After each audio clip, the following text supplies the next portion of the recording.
Luce un día muy hermoso hoy, un día de verano ya aquí en esta zona del Cono Sur.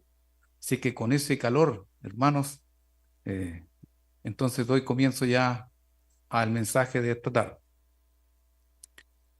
Nuestra vida en general tiene muchos desafíos que enfrentar. Cada persona en particular tiene que resolver y tomar decisiones respecto a las barreras que se nos van presentando en nuestro camino. La forma o estrategia en cómo afrontamos estos desafíos definirán en muchos aspectos el éxito o el fracaso en nuestras vidas. Las personas que generalmente triunfan tienen ciertos ingredientes que son comunes en cuanto a la actitud para vencer los obstáculos. Algunos estudios especializados acerca de esta materia nos indican que la actitud que nosotros adquirimos para enfrentar la vida es influida por algunas causas que tienen que ver con nuestras creencias, nuestras experiencias y también con quienes nos relacionamos. Si no creemos, por ejemplo, en valores que le pueden dar un sentido a nuestra vida, si no creemos que podemos alcanzar metas abrazando precisamente aquellos valores, y si además nuestras experiencias nos han llevado a ser personas pesimistas y nos relacionamos con personas que la verdad de las cosas a veces no nos aportan mucho en nuestro crecimiento. Relacionado con esto, entonces, con seguridad vamos a tener una actitud derrotista frente a cualquier evento o dificultad que surjan en el camino. Extrapolando esto un poco a nuestra vida espiritual, nuestra vida cristiana, si comprendemos que la vida física es algo meramente temporal, que existe un creador y que tenemos un potencial que va mucho más allá de lo que piensa el común de las personas, esto le aporta un valioso sentido a la vida. Y si a esto le agregamos ingredientes como por ejemplo la convivencia entre personas que persiguen una misma meta y, y nos fortalecen también a través de su compañía, una compañía sana que nos brinda muchas veces tranquilidad. Y si vivimos la experiencia, como lo decía nuestro hermano en el mensaje, del conocimiento de Dios a través del estudio de las Sagradas Escrituras, y si a esta experiencia nos lleva además a practicar todo lo que aprendemos de ella, entonces, queridos hermanos, estamos en condiciones de sentar bases sólidas, de poder adquirir una actitud positiva que nos haga salir airosos de cada prueba y desafío que aparezcan en nuestro horizonte. Para nosotros, esta es una faceta que en realidad debemos desarrollar y es vital, de vital importancia, a medida que avanzamos en el desarrollo de nuestro carácter. Una actitud que enfoca en lo negativo, no, no de cosas positivas, no va a impedir con toda seguridad ver lo bueno que hay detrás en cada situación. En cambio, una actitud positiva sí va a poder sacar provecho de cada una de las experiencias que podamos estar teniendo. Hay un relato en el Evangelio de Lucas, en el capítulo 19, y que nos habla de la circunstancia en que Jesús visitaba aquella ciudad, la ciudad de Jericó.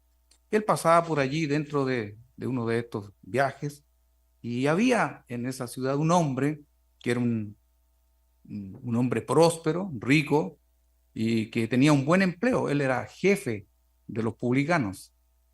Ya todos deben saber de quién me refiero. El nombre de él era Zaqueo.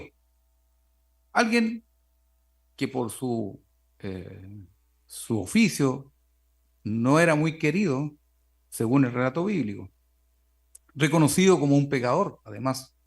Sin embargo, cuando supo que Jesús estaba en la ciudad, hizo lo posible por verlo. Y como él era bajito de estatura, tuvo dificultades para acercarse, ¿no? Siempre vemos que a veces cuando viene un personaje importante y la muchedumbre, la multitud, a veces se paran enfrente. Entonces, cuando uno es pequeño, le cuesta llegar incluso a estos lugares para poder verlo. Entonces, este hombre allí toma una decisión, y una decisión de subirse a un árbol. Y desde allí, él empieza a observar. Cuando Jesús se acercaba, lo miró hacia arriba y le dijo: Zaqueo, date prisa, desciende, porque es necesario que pose por tu casa. Entonces el hombre bajó muy deprisa desde aquel árbol y le recibió gozoso, lleno de alegría. Lo valioso de este hombre fue su actitud, su reacción frente al suceso. Él no temió a la multitud, no se dejó amilanar por su baja estatura, ni a las murmuraciones de la gente que se hicieron sentir, en las críticas que posteriormente le hicieron a Jesús. Y Zaqueo, pese a todo eso, él actuó.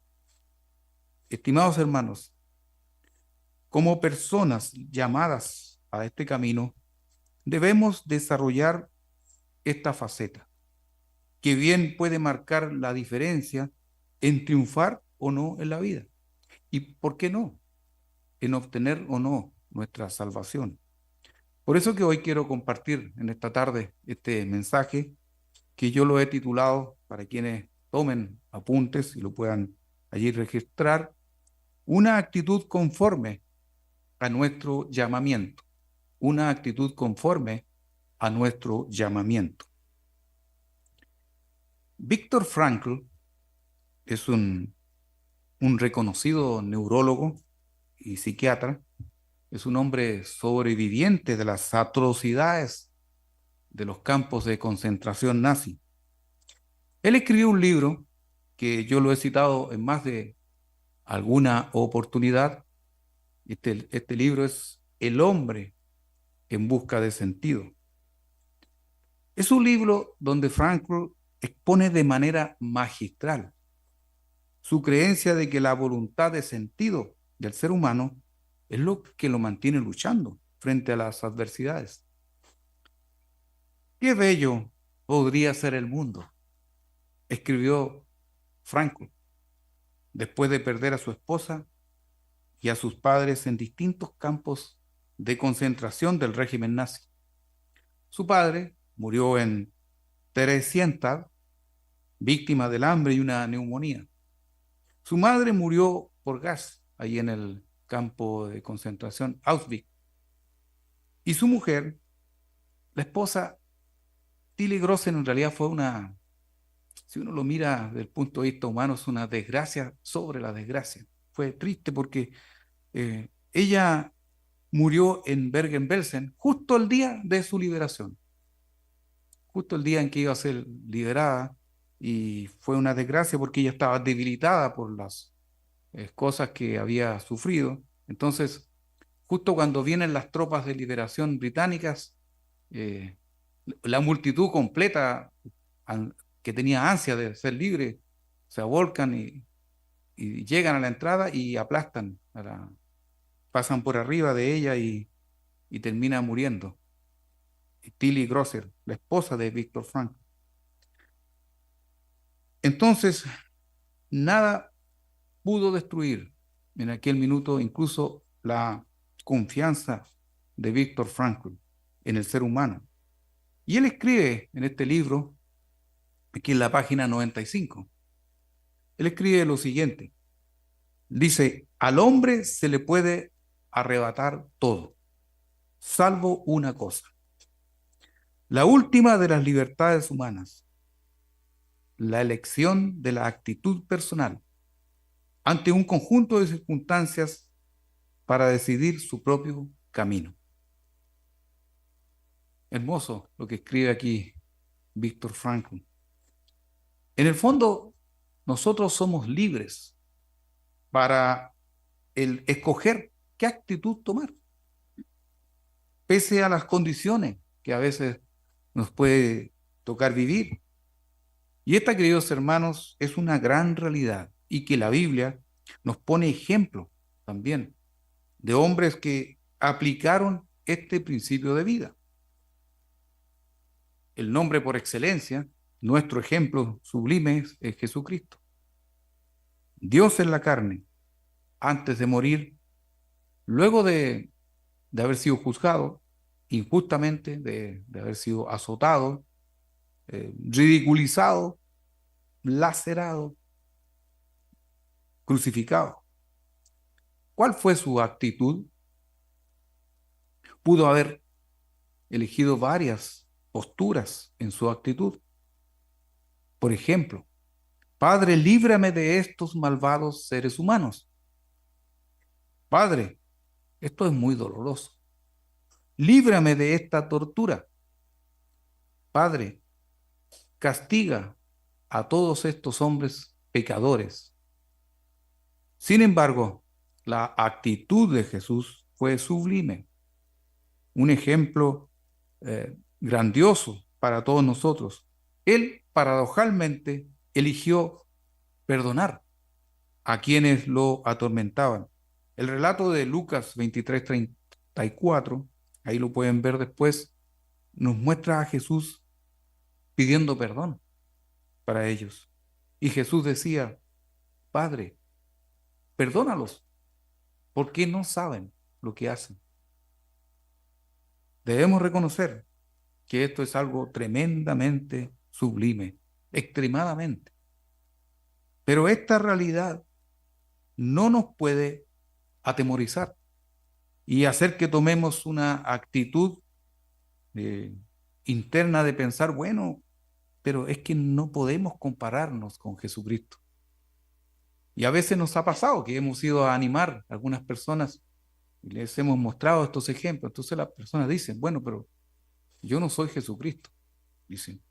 Y eso es cierto, pero debemos comprender además lo que Pablo le dice aquí a los efesios.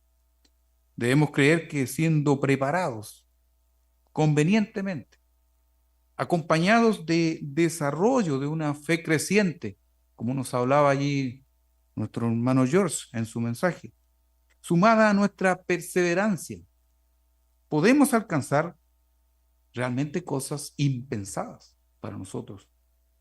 Porque Dios, a través de Jesucristo, ha implementado un plan en donde hay hombres que estarán a nuestro servicio para lograr una institución destinada a entrenar y perfeccionar precisamente a los santos. Y esto lo podemos ver, como digo, aquí en la carta de Pablo a los Efesios. Podemos ir allí al capítulo 4.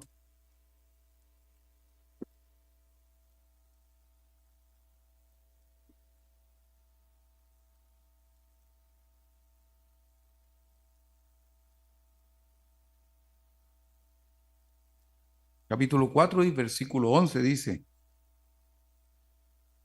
y él mismo constituyó a unos apóstoles, a otros profetas, a otros evangelistas, a otros pastores y maestros. ¿Cuál es el fin de tener esta verdadera organización eh, de lo que es la iglesia? Y el versículo 12 continúa diciendo, a fin de perfeccionar a los santos para la obra del ministerio, para la edificación del cuerpo de Cristo. Aquellas personas, queridos hermanos, somos nosotros, aquellos apartados o llamados por Dios a una vida santa y que Dios quiere que alcancemos la perfección según la estatura de nuestro Señor. Porque aquí en el versículo 13 continúa diciendo, este mismo capítulo 4 de Efesios, hasta que todos lleguemos a la unidad de la fe y del conocimiento del Hijo de Dios, a un varón perfecto, a la medida de la estatura de la plenitud de Cristo. Entonces, la actitud que debemos de tomar es que estas cosas que se dicen son para nosotros, son para nosotros y que debemos hacer por lo menos el esfuerzo. La vida no es fácil, es una realidad. Y a medida que nos acercamos a los tiempos del fin, se toman, se torna mucho más complicada. Y esto no es algo que se nos ocurra decir a nosotros como una forma, muchas veces poder darle un sentido a nuestro mensaje, pero es una realidad que se está dando. Vayamos a la escritura a la segunda carta de Pablo a Timoteo, en el capítulo 3 versículo 1,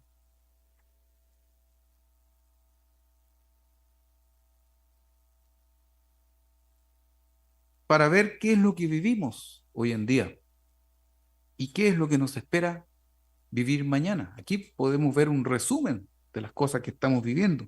Pablo escribe a Timoteo y una de sus enseñanzas tiene que ver con un tiempo futuro que tal vez Timoteo no alcanzó a dimensionar a cabalidad en su tiempo. Las circunstancias no eran las mismas que estamos viviendo hoy en día. Pero estas cartas, queridos hermanos, sabemos que están inspiradas por Dios y también son dirigidas a quienes tendríamos la oportunidad de vivir lo que el apóstol estaba explicando en su momento. Entonces Pablo dice aquí en la segunda carta de Timoteo, capítulo 3, versículo 1, también debes saber esto, que en los postreros días vendrán tiempos peligrosos. Hermanos latinoamericanos, sin salir muy lejos de nuestros territorios, estamos experimentando algo que hasta hace muy poco era impensado. Hay secuestros de personas todos los días. Y día a día las noticias nos están hablando de personas que son acribilladas. Y de alguna manera la seguridad hoy en día está en crisis. No solo en el gobierno de Chile, sino en todos los gobiernos latinoamericanos. Hay una profunda crisis de seguridad. No cabe duda que estamos viviendo tiempos más peligrosos que nunca en la historia humana, considerando que yendo incluso más allá de nuestras fronteras continentales, vivimos en un polvorín, vivimos en un constante movimiento de tropas, como nos hablaba nuestro ministro allá en México, don Ernesto Neri, de lo que está haciendo Alemania. Estamos viviendo estos tiempos y realmente estamos como sentados en un verdadero polvorín que en cualquier momento alguien con una idea fuera de lo común puede causar una verdadera hecatombe que podría poner en riesgo de exterminar toda la vida sobre la faz del planeta. El otro día el líder Kim Jong-un hablaba de que él está preparado para la guerra y no una guerra convencional, es una guerra con armas nucleares, son de otro calibre. Y todo esto que ocurre, queridos hermanos, lo que estamos viviendo realmente en nuestra sociedad, tiene que ver con el carácter de personas que tendríamos la oportunidad de ver en la sociedad actual. Y que si lo analizamos, se parecen cada día más a lo que dice la Escritura. Ahí en el versículo 2 continúa diciendo esta segunda carta de Pablo a Timoteo. Porque habrá hombres en nuestro tiempo, hombres amadores de sí mismos, avaros, vanagloriosos, soberbios, blasfemos, desobedientes a los padres, ingratos, impíos. La mayoría de los delincuentes que roban vehículos a personas en las calles, portonazos, son jóvenes delincuentes, jóvenes, muchachos que han heredado una cultura vanagloriosa, soberbia, desobediente a los padres. Recuerden lo que les dije al inicio de este mensaje, la actitud que adquirimos para enfrentar la vida es influida por algunas causas que tienen que ver con nuestras creencias, nuestras experiencias y con quienes nos relacionamos. ¿Qué creen aquellos jóvenes delincuentes? ¿Cuáles serán ese cúmulo de creencias que ellos tienen, cuáles han sido sus experiencias en la vida desde que comenzaron ya la etapa de aprendizaje, con quiénes se juntan estos jóvenes, cuáles son sus amigos, sus aficiones. De allí la importancia, mis hermanos, de inculcar verdaderos valores a nuestros niños, cueste lo que cueste. No es nada fácil, porque el mundo está, porque olvidó precisamente aquellos valores. Y no es nada fácil, porque hoy día los colegios, desde la parte más infantil hasta las grandes universidades, ellos tienen valores que son diferentes tal vez a los que nosotros podemos entregarles. Ellos están desarrollando a los jóvenes ideas nocivas y que tienen muchos argumentos. Aquellos hombres, aquellos catedráticos que enseñan y que tienen sus ideas forjadas y las transmiten a estos jóvenes. El versículo 3 continúa diciendo, sin afecto natural, implacables, calumniadores, intemperantes. Intemperante significa alguien que da rienda suelta a sus pasiones, crueles, aborrecedores de lo bueno. Nosotros como seres humanos, tanto padres como hijos, como hermanos en la fe, obviamente nos podemos equivocar y siempre va a existir esta posibilidad de equivocarnos y también de perdonar y ser perdonados. Pero cuando falta este elemento que es el afecto natural, somos implacables, implacables con los demás. Y esto nos vuelve crueles, difamadores, porque el amor comienza a enfriarse sin que nos demos cuenta siquiera. Por eso la Escritura continúa diciendo, traidores, impetuosos, infatuados, amadores de los deleites más que de Dios. Y lo peor, considero yo, mis hermanos, es que esto no va a ser fácil de reconocer en el futuro, porque la Escritura agrega que quienes practiquen todo esto pueden tener apariencia de piedad. El otro día el padre, entrevistaron al padre de este joven que fue asesinado por un carabinero, o no asesinado, fue muerto por el carabinero en defensa propia, porque este joven estaba cometiendo un delito. Entonces el padre en la entrevista dijo, uno no sabe lo que cría. Y más abajo, él argumentaba que este joven era un joven normal en su hogar, de buenos hábitos. Entonces aquí nos da sentido esto que dice la palabra, de que tendrían apariencia de piedad, de buenas personas. El consejo del apóstol al final es evitar estas compañías a toda costa. Dice, a estos evita, evita, porque debemos andar en consejo de sabios. Por ejemplo, si alguien está viviendo en un barrio complejo, donde hay personas de malas juntas o de malos hábitos, uno no puede sacar el barrio y llevarse al otro lado y uno quedarse en el mismo lugar. Lo que uno tiene que hacer es cambiar de barrio. Porque uno, ahí la palabra dice, a esto se evita. ¿Cómo los evito? Cambiando de barrio. No puedo hacer nada por cambiar a esos jóvenes ya. Todo irá de mal en peor. Y esto es una responsabilidad y es un consejo que nos da el apóstol a todos nosotros. En la medida que podamos, debemos cambiar de barrio. Queridos hermanos, Dios nos ha permitido estar en el mundo, en medio de esta sociedad peligrosa y cruel, y que va en camino a algo peor en el próximo tiempo. Y esto es algo que debemos considerar, porque algún día vamos a ser perseguidos por nuestra fe. Víctor Frankl pudo sobrevivir dándole un sentido a su vida en tiempos extremos, que seguramente vendrán en el futuro para algunos de nosotros.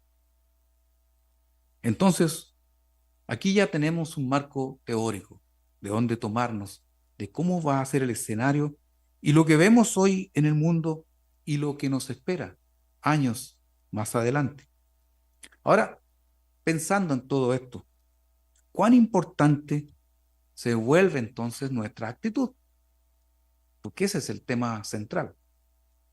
¿Cuán importante se vuelve nuestra actitud como cristianos inmersos en este mundo frente a lo que nos toque vivir? Pero antes de continuar, siempre es bueno hacerse algunas preguntas.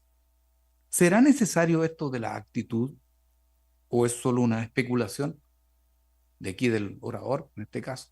¿Será necesario esto de la actitud? Hoy en día tenemos pruebas, algunas muy duras. Hay personas con algunas enfermedades, con algunos problemas que resolver. Hay personas que requieren un trabajo y que efectivamente se produce un problema en sus vidas. Problemas, hay personas que tienen problemas de relaciones humanas, etcétera. Montones de problemas que pueden existir. Pero si vamos aquí a la escritura, a la Sagrada Escritura, aquí en el profeta Jeremías,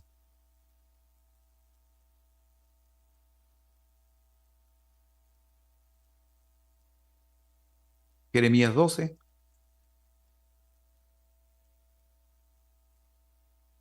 Jeremías 12 y versículo 5. Noten lo que dice aquí este profeta. Dice, si corriste con los de a pie y te cansaron, ¿cómo contenderás con los caballos? Y si en la tierra de paz no estabas seguro, ¿cómo harás en la espesura del Jordán? ¿Qué podríamos decir, hermanos, si nuestra actitud es seguir en este camino, en seguir en este camino se ve mermada con las pruebas normales que hoy podamos tener, con todas las que, algunas que les pude mencionar, que no son comparables con los tiempos más peligrosos que vamos a tener en el futuro? En nuestro tiempo aún estamos ante pruebas cuyas condiciones son abordables para vencer. No digo que son fáciles, pero son abordables para vencer.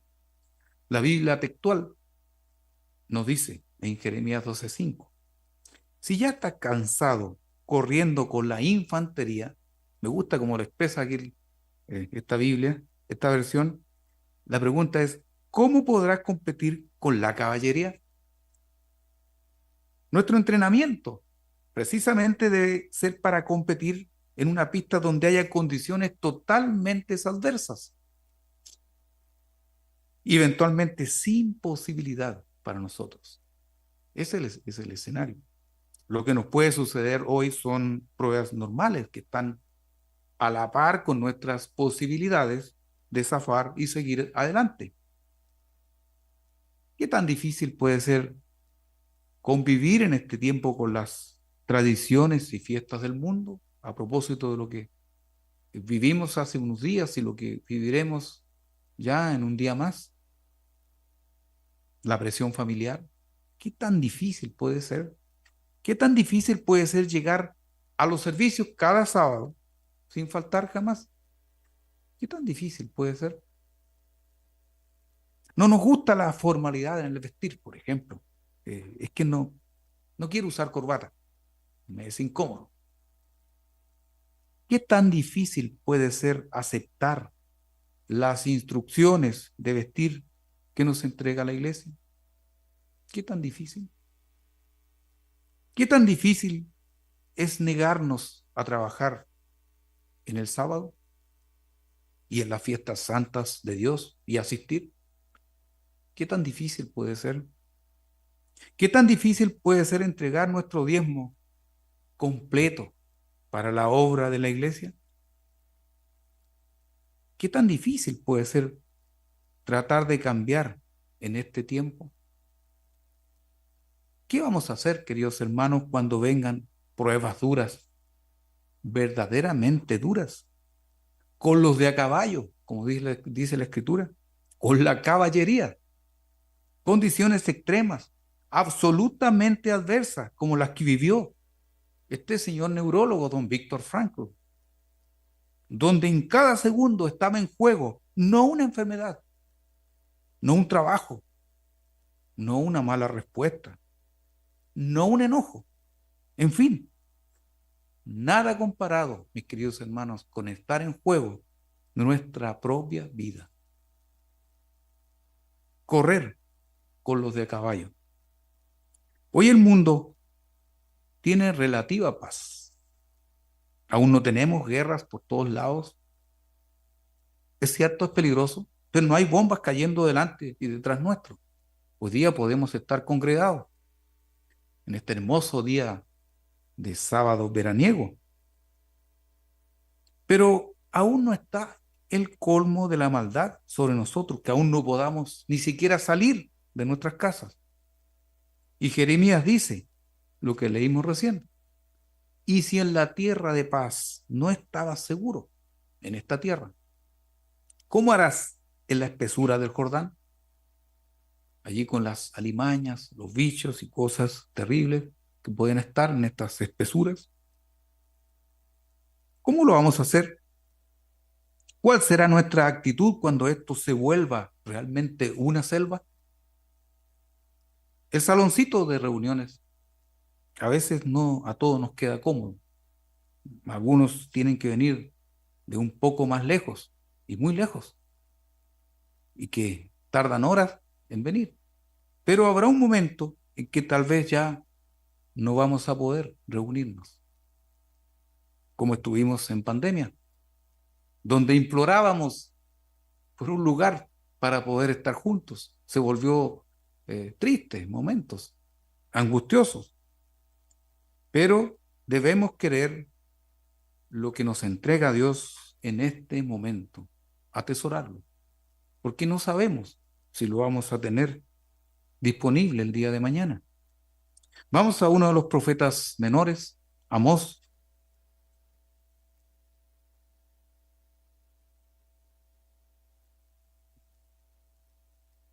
Amós en el capítulo 8 y versículo 11, para ver un poco algo relacionado con lo que estábamos diciendo.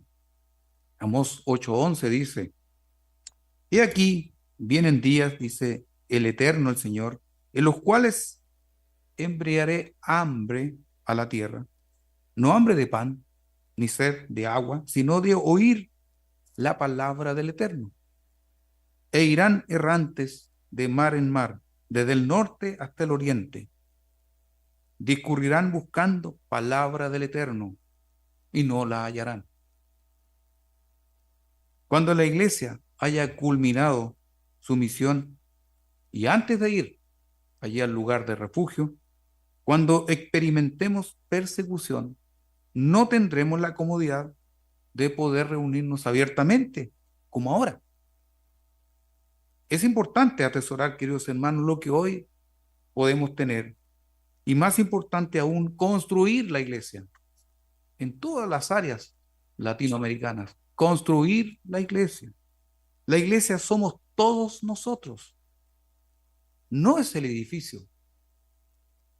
Construir significa amar la iglesia, a nuestros hermanos, edificarlos, no destruirlos. Debemos evitar difamaciones, por ejemplo. Todo aquello que tiene que ver con chismes y buscar ver siempre el vaso medio lleno de las cosas. Hay personas que legítimamente, por ejemplo, toman el número de teléfono de todos nosotros, pero que ese número se use para el bien, para saludar, para construir, no para impartir chisme, porque eso va destruyendo, va mermando la poca fuerza que pueda tener la iglesia y que por lo demás está escrito ahí en Apocalipsis 3, que sería una iglesia de poca fuerza. Entonces no podemos, además, ponerle tropiezo nosotros mismos. Es como dispararse al pie. Hay una historia de la vida real que me gustó mucho cuando la leí. Bethany Hamilton. Bethany Hamilton, ella era una surfista que aprendimos un poco de este deporte ahora con los panamericanos. Yo no sabía al menos que eran, cómo se practicaba y vimos cómo las personas ingresan al mar. Y ella es la surfista de Hawái que se convirtió en un ejemplo increíble de superación. Ella a los 13 años fue atacada por un tiburón mientras realizaba sus ejercicios habituales. En aquel tiempo Bethany ya se perfilaba con ser una de las mejores surfistas del mundo.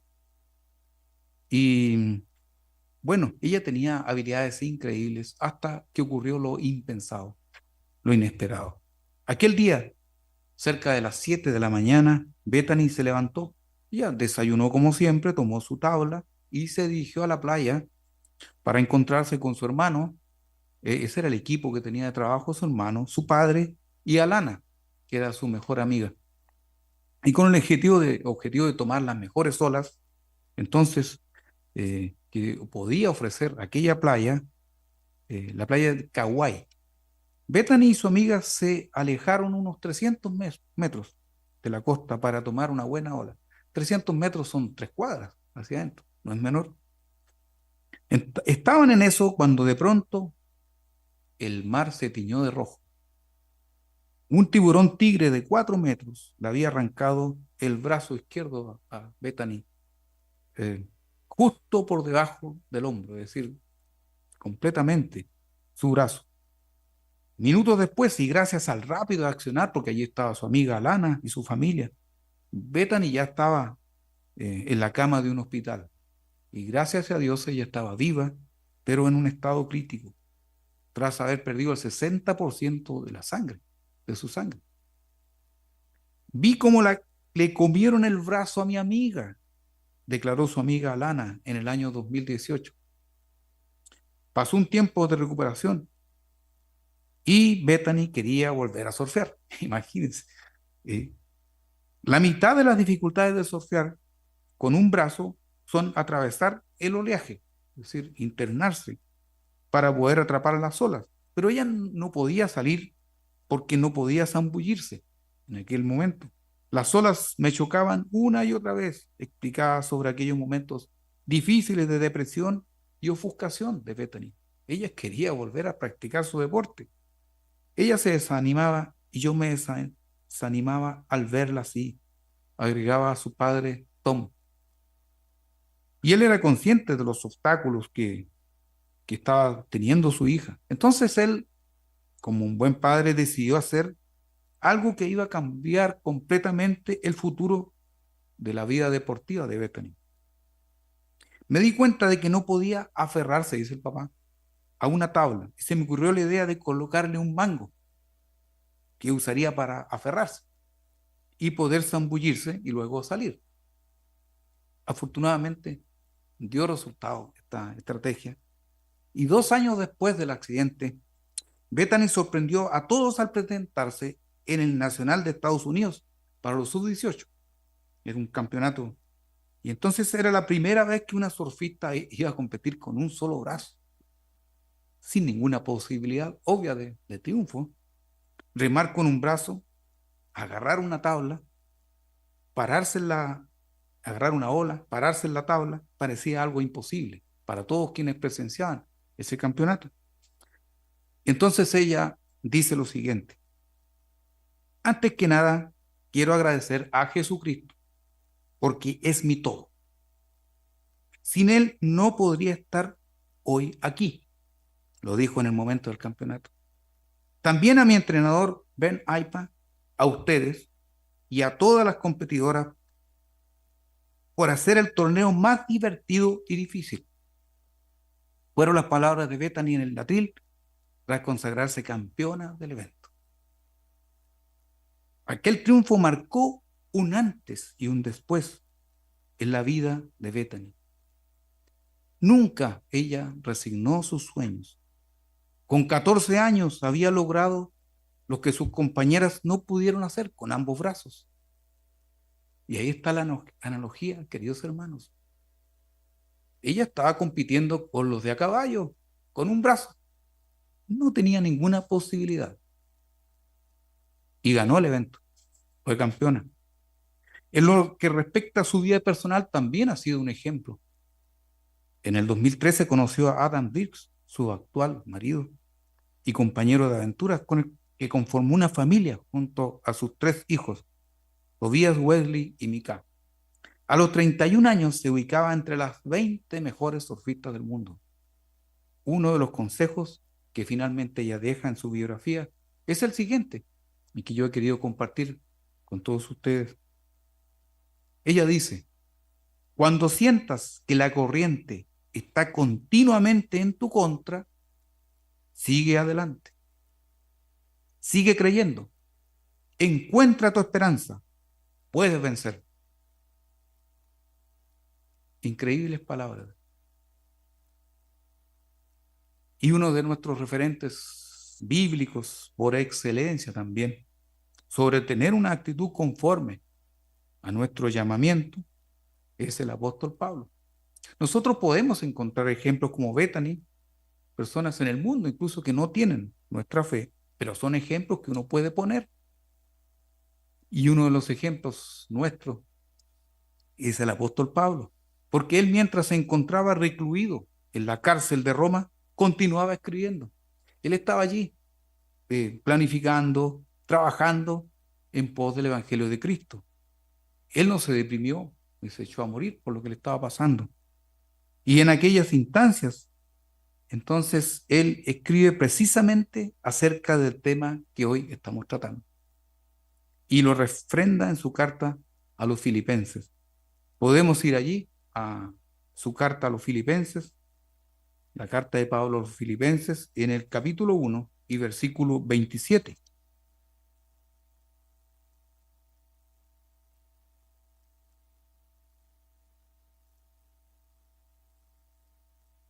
Versículo 27 dice: solamente que os comportéis como es digno del Evangelio de Cristo. Noten lo que dice, que hay un comportamiento de considerarse digno del Evangelio de Cristo. Dice: para que, o sea que vaya a veros, o que esté ausente, oiga de vosotros que estáis firmes en un mismo espíritu, combatiendo unánimes por la fe del Evangelio.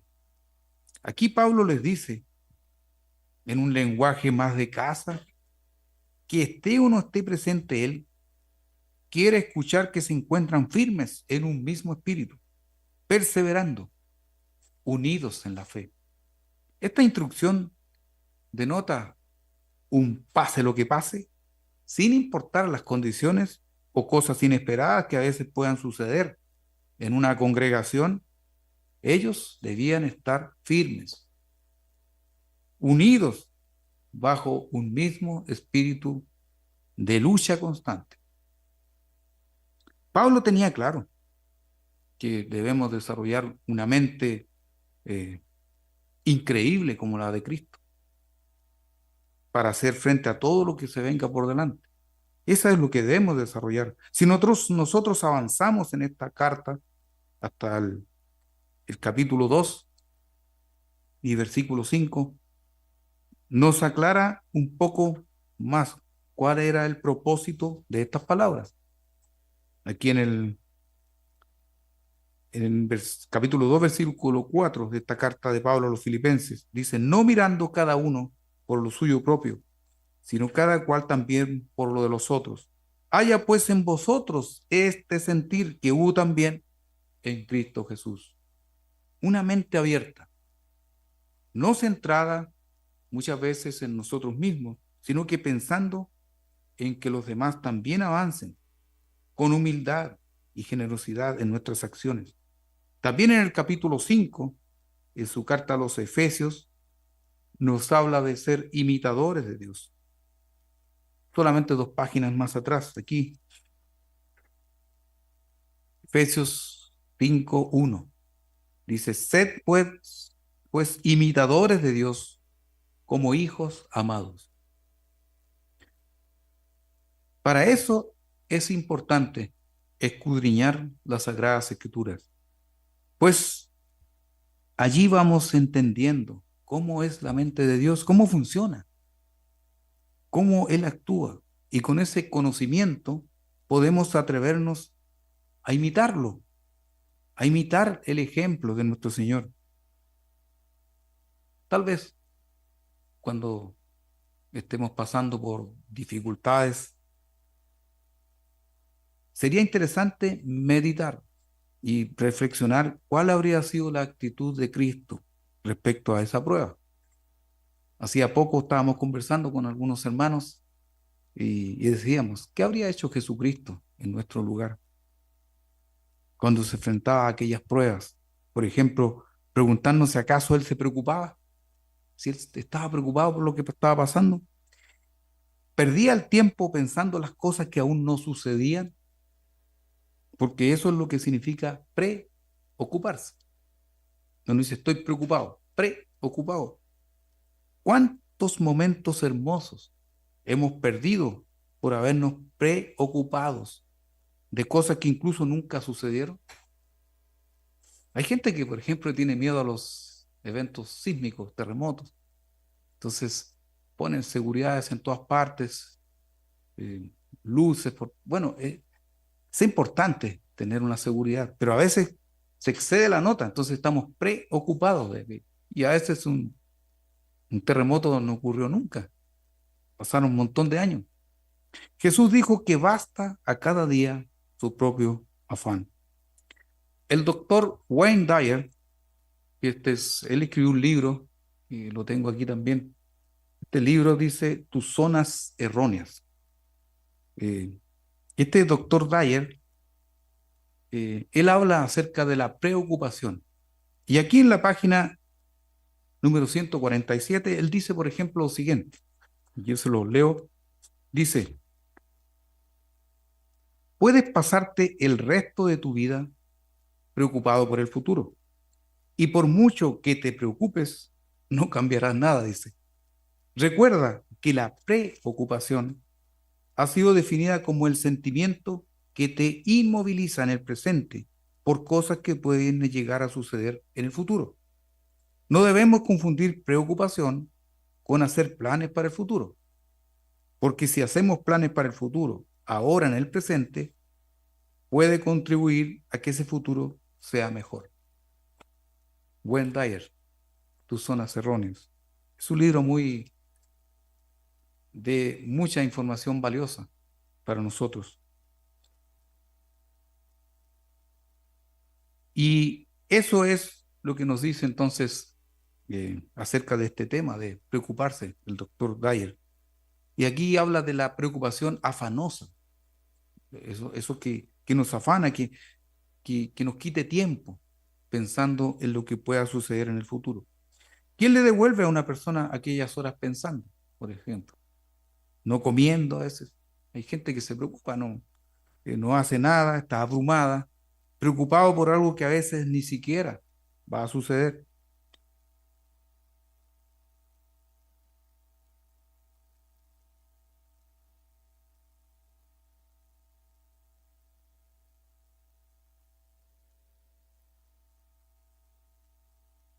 A Dios, debemos orar a Dios por cada una de las situaciones que estamos pasando, por cada cosa que pasa en nuestra vida, porque Dios hará su voluntad de nosotros finalmente. La actitud de Jesús nunca fue ponerse a la defensiva o desalentarse. La voluntad de Dios, la voluntad del Padre, y no pedirle que le permitiera hacer sus propios planes. Eso lo podemos refrendar aquí en el Evangelio de Juan.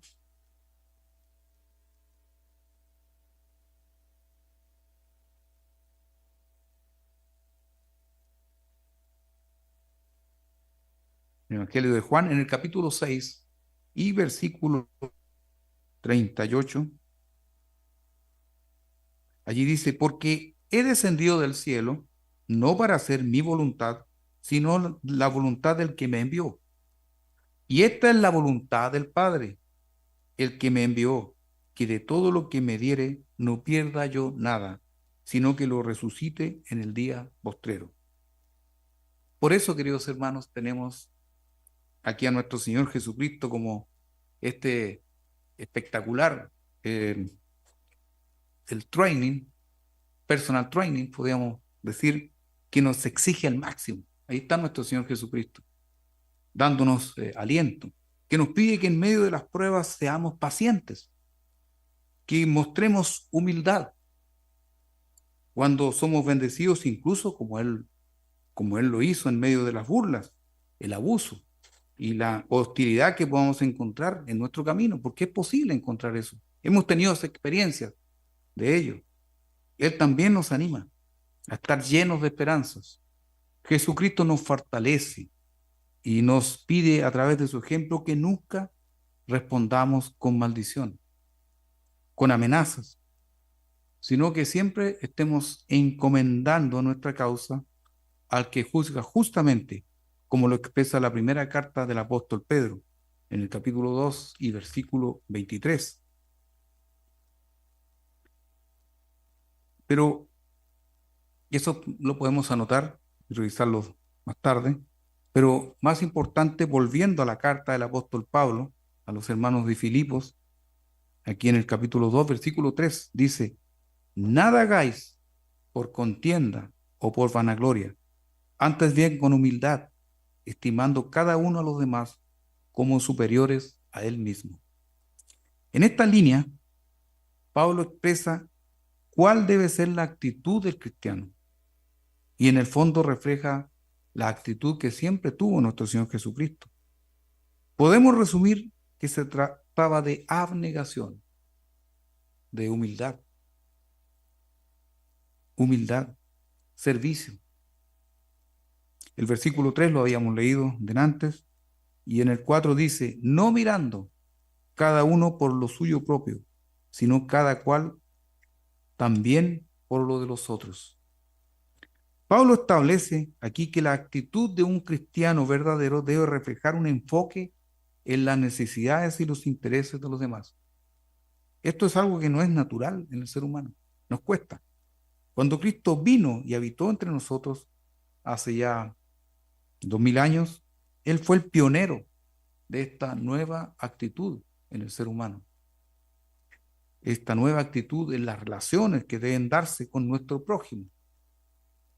Y una de aquellas alocuciones que podemos encontrar en el Evangelio de Mateo, ahora sí podemos ir allá a Mateo, en el capítulo 20 y versículo 25.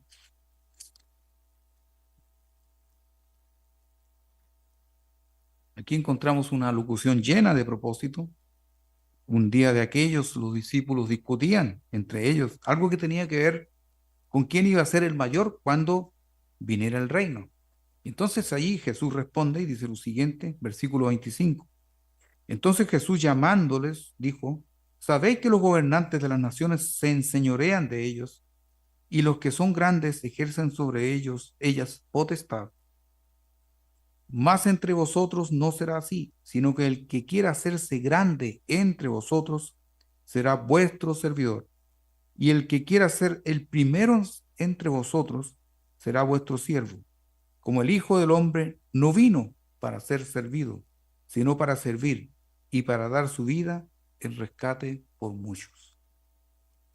La enseñanza detrás de estas hermosas palabras, llenas de sabiduría, está centrada en que cuando nos preocupamos por nuestras propias cosas, mirando a veces nuestros propios intereses, esto puede crear conflictos. Siempre va a crear conflictos y una serie de problemas entre las personas que conformamos un grupo. ¿Quién coordina? Dice uno. ¿Quién está a cargo? ¿Quién es el encargado?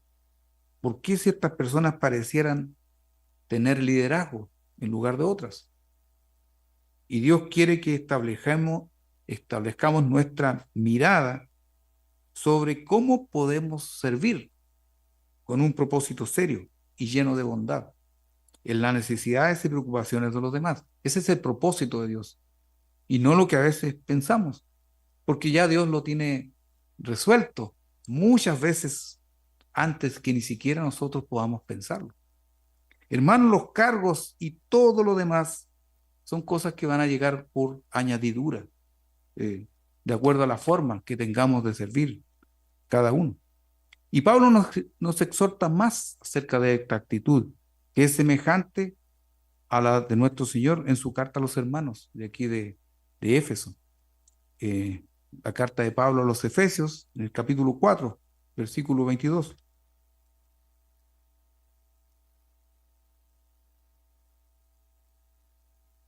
Dice, en cuanto a la pasada manera de vivir, despojados del viejo hombre, que está viciado conforme a los deseos engañosos.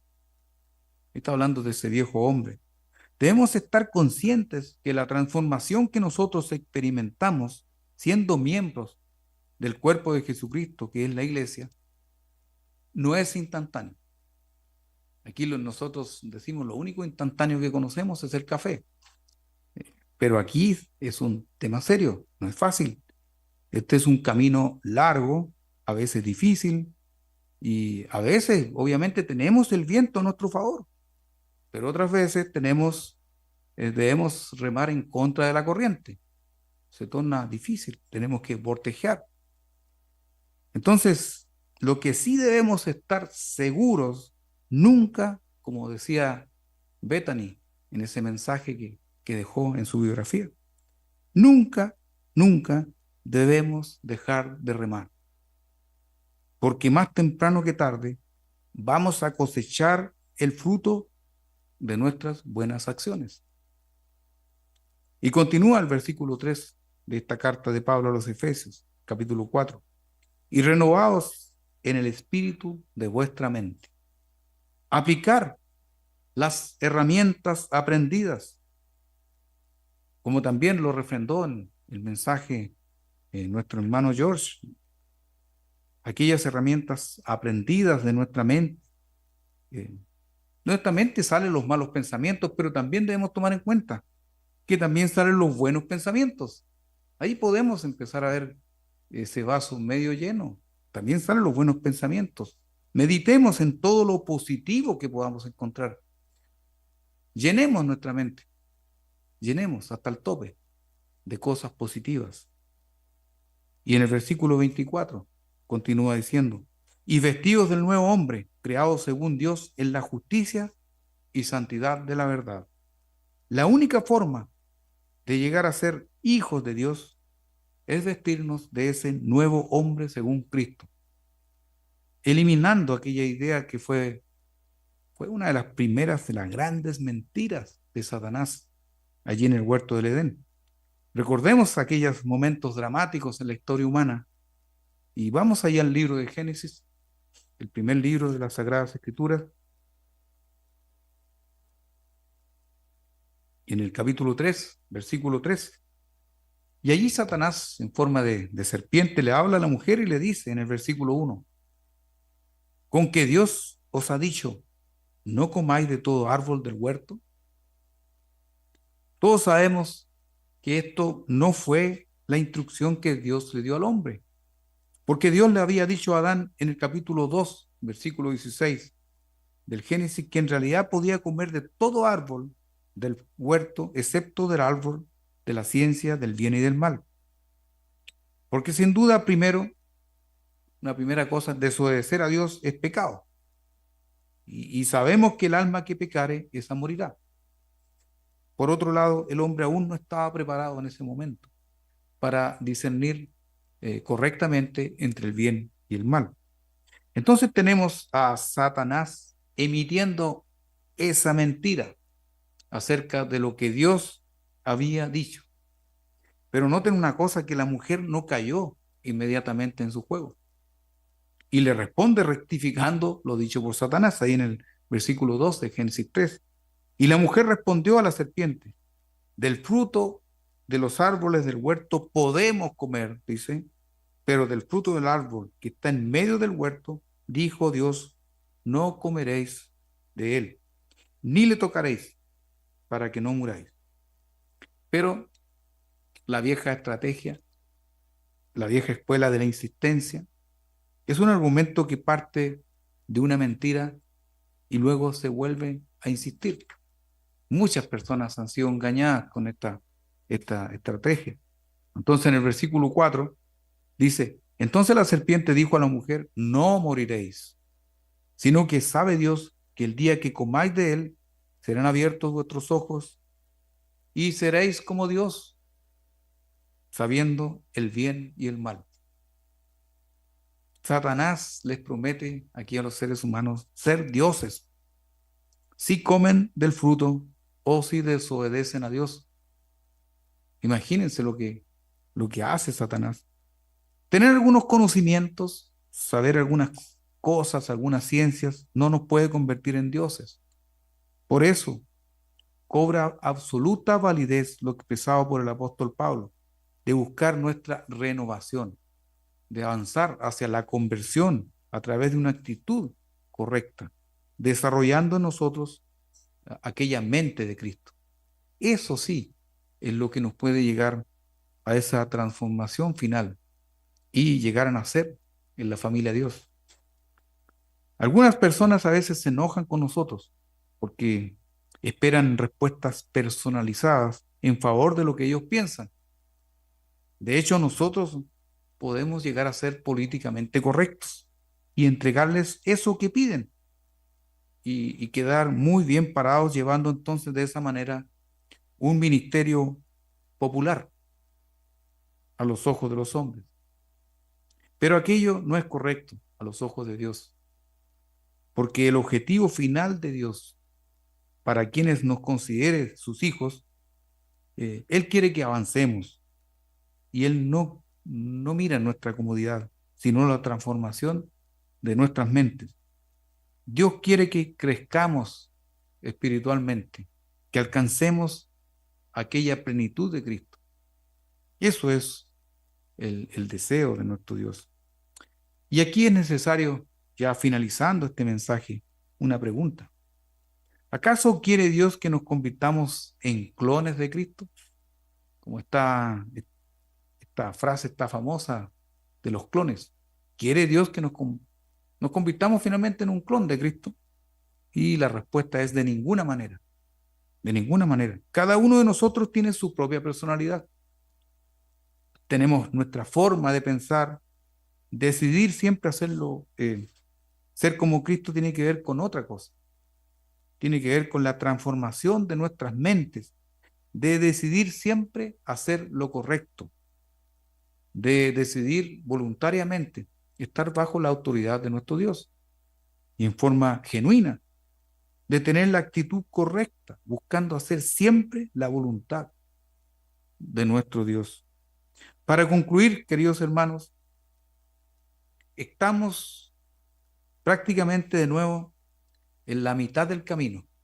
Ya es historia lo que fue la temporada de fiestas pasadas y hoy estamos avanzando hacia una nueva temporada de fiestas, algo que ya aparece en el horizonte y por eso viene esta preparación, de buscar tener una actitud correcta, de autoexaminarnos para llegar bien preparados allí a la Pascua.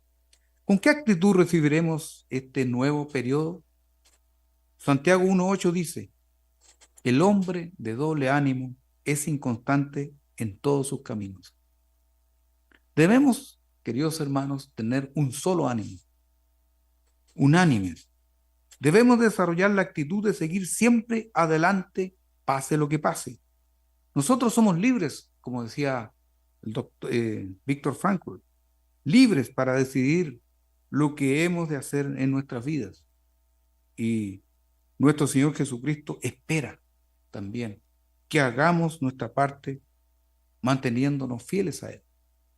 Así es que en este camino, queridos hermanos, llegando ya a esta nueva temporada que quedan algunos meses, esperamos que tener esa actitud que nos lleve a un éxito en este tiempo.